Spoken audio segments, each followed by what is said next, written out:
دیوانہ بن جاتا ہے کہ اب اس کو دیوانگی ہی میں مزہ آتا ہے، اور جو ہے وہ دوا ایسی ہو جاتی ہے جسم کو لگ جاتی ہے، شوگر کی طرح، بی پی کی طرح۔ اگر شوگر کی گولی نہ کھائے تو ذہنی اعتبار سے پریشان ہو جاتا ہے آدمی، جسمانی اعتبار سے تو بعد میں۔ بی پی کی نہ کھائے تو ذہنی۔ جتنے ڈاکٹر ہیں وہ جسم کو نہیں، ذہن کو بیمار اور مفلوج کر رہے ہیں کہ یہ کھاؤ یہ لگ گئی، یہ کھاؤ یہ لگ گئی، یہ کھاؤ یہ لگ گئی۔ اب اس کا دماغ مفلوج ہو گیا۔ جیسے ایک سوال ہے کہ مرد کا انتقال ہو جائے تو عورت بیوہ ہو جاتی ہے، دوسرا سوال ہے اگر عورت کا انتقال ہو جائے تو مرد کو کیا ہوتا ہے، مرد کیا ہوتا ہے؟ تو اس کا جواب یہ ہے مرد کی عقل بیوہ ہو جاتی ہے، مرد کی عقل۔ تو ڈاکٹروں نے ہماری عقل کو مفلوج بیوہ کر دیا ہے۔ نہیں صاحب ہارٹ آ گیا تو آ گیا، بی پی آ گئی تو آ گئی، شوگر آ گیا تو آ گیا، حالانکہ یہ فطرت کے خلاف ہے، اللہ کی تقسیم کے خلاف ہے، اللہ کی عادت اور سنت کے خلاف ہے۔ یہ سنت کے خلاف ہے کہ بیماری اور نہ چاہے بسیرا کرے۔ بزرگوں اور دوستوں کی بیماری بڑی ہے یا انسان بڑا ہے؟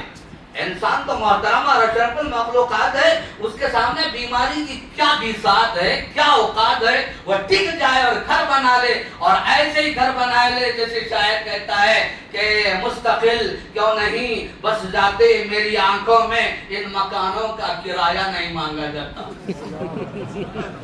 ہم بیماری سے کہہ رہے ہیں ڈاکٹر کی وکالت سے، مستقل کیوں نہیں بس جاتے میری آنکھوں میں، ان مکانوں کا کرایہ نہیں مانگا جاتا۔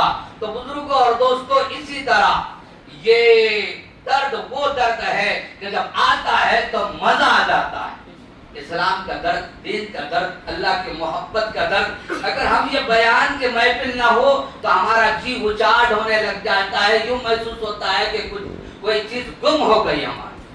اور جو ادھر ادھر سے جن کو ہم پکڑ کر اگر لائیں تو وہ پریشان ہو جاتے ہیں۔ وجہ یہ ہے کہ ان کا مزاج ادھر کا ہے نہیں۔ الحمدللہ ہمارا مزاج ادھر کا ہوا ہے، اور وہی بات ہے کہ محبت کے لیے کچھ خاص دل مخصوص ہوتے ہیں۔ یہ وہ نغمہ ہے جو ہر ساز پر گایا نہیں جاتا، یہ وہ نغمہ ہے جو ہر ساز پر گایا نہیں جاتا۔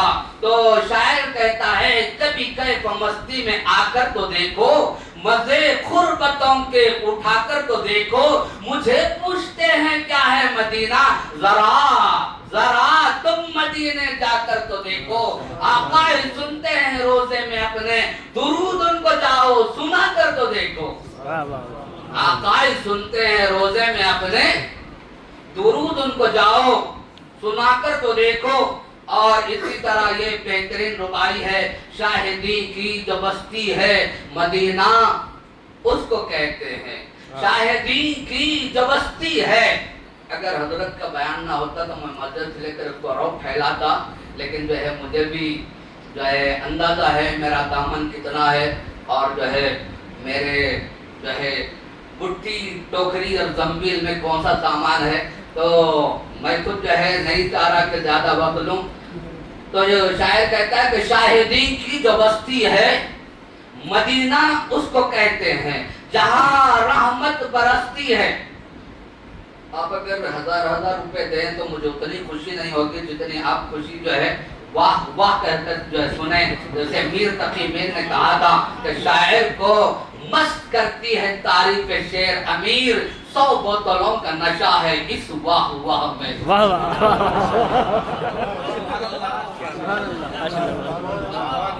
ماشاءاللہ سبحان اللہ، سبحان اللہ۔ ایک مرتبہ کہیں ثواب پہ ملے گا، جنت میں درخت پہ لگے گا، اور میں سمجھوں گا کہ آپ سمجھ بھی رہے ہیں اور مزے بھی لے رہے ہیں۔ میں چاہتا ہوں تھوڑا سا مزے لیں آپ، تاکہ دل اور وسیع ہو جائے، پھر حضرت کی ہر بات ہمارے دل میں چلے جائے۔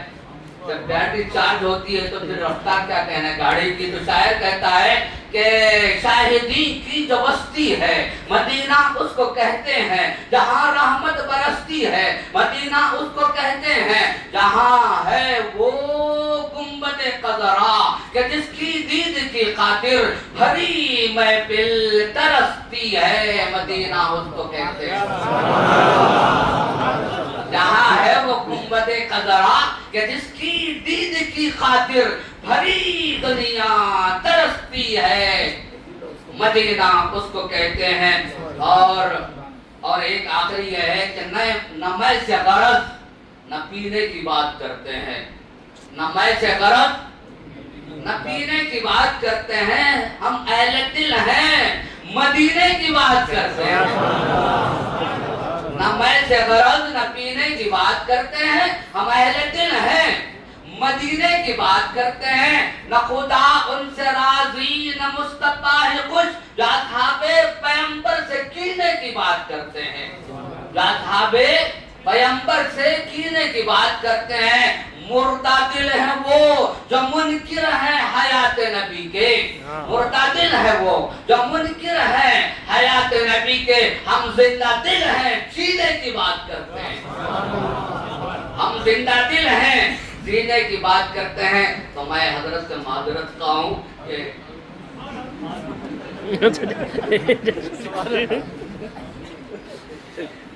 وہ ایک بہترین شعر مجھے درمیان میں یاد آ رہا ہے کہ عزیز اتنا ہی رکھو کہ جی بہل جائے. کبھی کبھی ہم منظر دیکھتے ہیں کہ نوشاد کے دوست آ کر اس کو اٹھاتے ہیں, ایسا اٹھاتے ہیں کہ ہڈی بدلی ہی ہو جاتی ہے. عزیز اتنا ہی رکھو کہ جی بہل جائے. اب اس قدر بھی نہ چاہو کہ دم نکل جائے. اب اس قدر بھی نہ چاہو کہ دم نکل جائے. اور نواز کا ایک شعر میں مجھے یاد آ رہا ہے کہ تجھے یاد رکھنے کے شوق میں حضرت کی نظر کرتا ہوں, یہ تجھے یاد رکھنے کے شوق میں ہوا یوں کہ خود کو بھلا دیا. تجھے یاد رکھنے کے شوق میں ہوا یوں کہ خود کو بھلا دیا. میرا نام پوچھا کسی نے تو اسے تیرا نام بتا دیا. اب یہاں کیوں آ رہے ہیں؟ اپنے آپ کو بھولنے کے لیے آ رہے ہیں. لوگ صبح سے شام تک آئینہ پر آئینہ دیکھ رہے ہیں, اور ہم چاہتے ہیں کہ ہم اس آئینے میں دین دیکھیں, شریعت دیکھیں, اسلام دیکھیں, اللہ کے رسول صلی اللہ علیہ وسلم کا اسوہ حسنہ دیکھیں. جیسے منظر نے کہا تھا, میں یہ نہیں کہتا تم ایسا کرو ویسا کرو, ان کی سیرت آئینہ ہے, آئینہ تم دیکھا کرو. میں یہ نہیں کہتا تم ایسا کرو ویسا کرو, ان کی سیرت آئینہ ہے, آئینہ تم دیکھا کرو. اور تجھے یاد رکھنے کی شوق میں ہوا یوں کہ خود کو بھلا دیا. ہوا یوں کہ خود کو بھلا دیا. میرا نام پوچھا کسی نے تو اسے تیرا نام بتا دیا. میرا نام پوچھا کسی نے تو. اور آخری شعر ہے, میں اپنے بیٹی کے نکاح کے موقع پر کہا تھا کہ آرزویں خاک ہوں, آرزویں حسرتیں پامال ہوں. آرزویں خاک ہوں, حسرتیں پامال ہوں. اب تو اس دل کو تیرے قابل بنانا ہے مجھے. چاہے کچھ ہو جائے, دنیا ناراض ہو جائے, بلا سے ہو جائے, معاشرہ ناراض ہو جائے, بلا سے ہو جائے, رشتہ دار ناراض ہو جائیں, بلا سے ہو جائیں, دوست احباب ناراض ہو جائیں, بلا سے ناراض ہو جائیں, لیکن ہماری ایک ہی قائد ہے, جو تو میرا تو سب میرا, فلک میرا زمین میری, اگر ایک تو نہیں میرا تو کوئی شے نہیں میری. جو تو میرا. مولانا ابوالکلام آزاد رحمۃ اللہ علیہ یہ شعر کثرت سے کہا کرتے تھے, اور یہ بھی شعر کہا کرتے تھے جو حضرت کو کہنے کی ضرورت نہیں پڑ رہی ہے کہ حیراں ہوں دل کو روؤں کہ پیٹوں جگر کو میں. حیراں ہوں دل کو روؤں کہ پیٹوں جگر کو میں, مقدور ہو تو ساتھ رکھوں نوحگر کو میں. اکیلا رونا امت کا میں رو نہیں سک رہا ہوں. میرے پاس پیسے ہوتے تو نوکر رکھتا دو چار, تم بھی میرے ساتھ رو. واہ واہ, تم بھی میرے ساتھ رو. اس لیے کہ جو ہے امت کی بے دینی کا حال یہ ہے کہ میں اکیلا رونے سے کچھ نہیں ہوتا, اور رونا بہت ہے اور دل میرا چھوٹا ہے. میں کیوں کر رہوں اور کتنا رہوں, اس لیے حیراں ہوں دل کو روؤں کہ پیٹوں جگر کو میں, مقدور ہو تو ساتھ رکھوں نوحگر کو میں. تو جو شعر میں کہہ رہا تھا وہ ہمارے جو حرز جان ہونا چاہیے اور ہمیشہ ہمارے سامنے رہنا چاہیے. جو تو میرا تو سب میرا, فلک میرا زمین میری، اگر ایک تو نہیں میرا تو کوئی شے نہیں میری. تو میں نے کہا تھا کہ آرزویں خاک ہوں، حسرتیں پامال ہوں، اب تو اس دل کو تیرے قابل بنانا ہے مجھے، اب تو اس دل کو تیرے قابل بنانا ہے مجھے. اور اگر اللہ چھوڑتے تو پھر میر تقی، میر کی زبان میں یہی ہوتا ہے. میر نے کہا تھا، اللہ مغفرت فرمائے، پھرتے ہیں میر خار کوئی پوچھتا نہیں، پھرتے ہیں میر خار، پھرتے ہیں میر خار کوئی پوچھتا نہیں. وہ پوچھتے نہیں تو کوئی پوچھتا نہیں، وہ پوچھتے نہیں تو کوئی پوچھتا نہیں. اللہ تبارک و تعالیٰ تمام کو قبول فرمائے اور تمام کی عمروں میں برکت عطا فرمائے اور حضرت کی عمر میں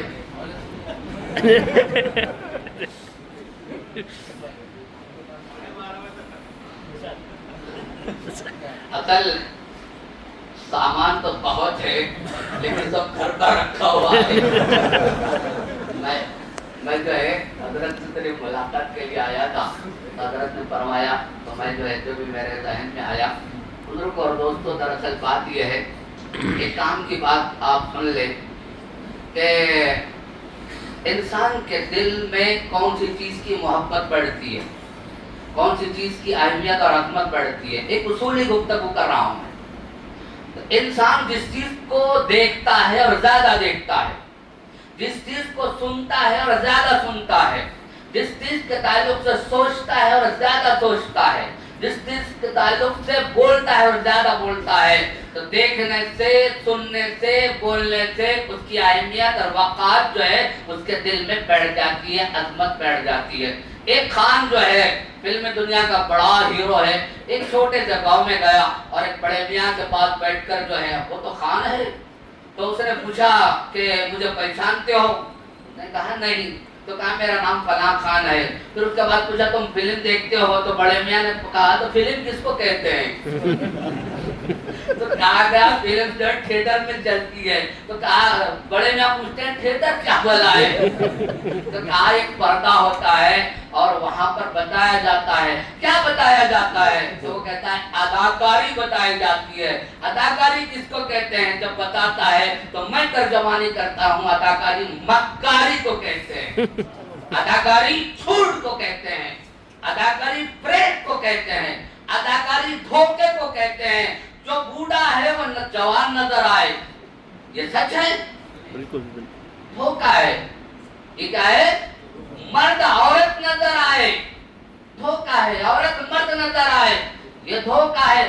اور غریب امیر نظر آئے، یہ دھوکا ہے. تو یہ لوگ جو بیچ رہے ہیں دھوکے کے سامان کو بیچ رہے ہیں، اداکاری کا لیبل لگا کر، اور پوری دنیا خرید رہی ہے اور ان کو کروڑ پتی بنا رہی ہے اور یہ بیوقوف جانتے ہوا ہے. تو میں نے کسی جو ہے ایک جلسے میں ہم گئے تو بچے جو ہے کوئی مکالمہ کیے تو ایک بڑے جو ہے پیپر کے ایڈیٹر صاحب آئے تھے، انہوں نے بہت تعریف کی، ماشاءاللہ کیا بہترین اداکاری آپ کو آ رہی ہے. تو میں نے کہا نعوذ باللہ کیا مستقبل کے ہم اداکار بننے کے لیے آئے ہیں؟ ہم تو وارث نبی بننے کے لیے آئے ہیں. بزرگوں اور دوستوں، اسلام کو اداکاری پسند نہیں ہے قطعاً. اسلام کہتا ہے جو ہو بس وہی نظر آؤ، جو ہو. اگر تم مرد ہو تو مرد نظر آؤ، کون کہتا ہے؟ اسلام کہتا ہے. عورت ہو تو عورت نظر آئے، یہ کون کہتا ہے؟ اسلام کہتا ہے. یہی وجہ ہے اگر ہم داڑھی موڑ کر، مونچھ موڑ کر، میک اپ کر کر باہر نکل جائیں اور جو ہے ہمیں زمانہ یہ سمجھے کہ آپا جانا ہے، بھابھی جانا ہے، فلاں جانا ہے، نہیں معروف ہوتے جانے، تو بزرگوں اور دوستوں یہ کیا ہے؟ دھوکا ہے. اور یہ دھوکا مکاری ہے، اور مکاری اسلام میں حرام ہے. یہ کہاں سے آئی؟ اداکاری سے آئی. اور جو لوگ زمانہ اگر کوئی اداکار آ جائے تو جو 10,000 لوگ آئیں گے، پولیس کو بلانا پڑے گا، لاٹھی چارج کرنا پڑے گا. بزرگ اور دوستوں، ایک اللہ والے کی اہمیت اللہ کے پاس کروڑوں سے زیادہ ہے، کروڑوں سے زیادہ ہے. اور وہ زمین پر رہنے والے لوگوں میں سب سے بدترین کوئی اگر ہیں تو وہ اداکار لوگ ہیں، وہ جسم کو بیچنے والے. اگر وقت ہوتا تو میں بیان کرتا اداکار کون ہوتا ہے. ہنسی کو بیچنے والا، مسکراہٹ کو بیچنے والا، اداؤں کو بیچنے والا، اصلیت کو بیچنے والا، ضمیر کو بیچنے والا، ایمان کو بیچنے والا، شرافت کو بیچنے والا، انسانیت کو بیچنے والا، مربت کو بیچنے والا، مذہب کو بیچنے والا اداکار ہوتا ہے۔ تو فقہ کی کتابوں میں ہے عام آدمی کا نماز جنازہ ہو رہا ہے، چہرہ دیکھیں تو خراب ہو گیا تو اس کا دیدار مت کراؤ، چھپا کر رکھ دو، عزت جو ہے گھر کی عزت گھر میں رہے۔ لیکن اگر کوئی اداکار کا ایسا ہو جائے تو لوگوں کو بلاؤ، آؤ آؤ آؤ، یہ دیکھو بڑا کام کا، اس کا چہرہ دیکھو، اس کی آنکھ دیکھو، اس کی ناک دیکھو، تاکہ انہیں وحشت ہو جائے، اداکاری سے نفرت بیٹھ جائے۔ بزرگوں اور دوستو، معاشرے کو اگر برباد کرنے میں کسی کا اگر سب سے زیادہ حصہ ہے تو یہی اداکاروں کا ہے۔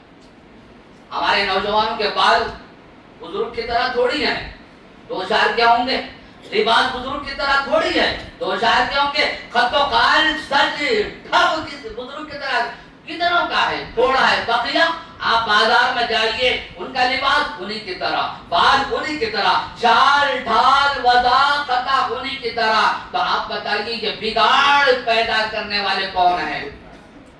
یہی لوگ ہیں، یہی لوگ ہیں۔ تو بہرحال میں اشعار پڑھتے پڑھتے جو تقریر میں چلا گیا، اور میں پھر کبھی انشاءاللہ حضرت کے حکم پر آؤں گا۔ اللہ تبارک و تعالیٰ تمام کو جزائے خیر۔